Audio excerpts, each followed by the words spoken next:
अस्सलाम वालेकुम, मैं दादू रेशमा बात कर रही हूँ। जिस भाई ने मेरी ये मदद की है, खुदा उसको बहुत अजर देगा। मैं बहुत मुसीबत में थी। लॉकडाउन से पहले मैं ये दर्ज का काम जो सिलाई वगैरह में करती थी, मगर अब कोई मुझे सिलाई नहीं देता था। मुझे राशन के लिए 1 रुपया तक नहीं था। मैं बहुत परेशान थी। खुदा उसकी रोजी में बरकत देगा। जिसने ये मुझे इतने पैसे दिए हैं, अल्लाह उसको बहुत नेकी देगा। अस्सलाम वालेकुम दोस्तों ये सिस्टर रेशमा है और ये यतीम है, माजूर भी है, इसका कोई कमाने वाला नहीं। ये बेचारी बहुत गरीब है और ये घर भी इनका अपना नहीं है, किराए का है।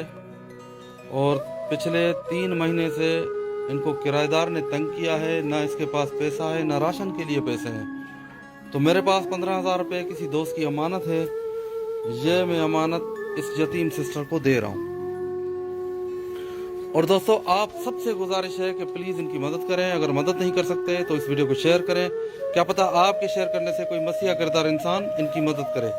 बड़ी मेहरबानी, शुक्रिया, जज़ाकल्लाह।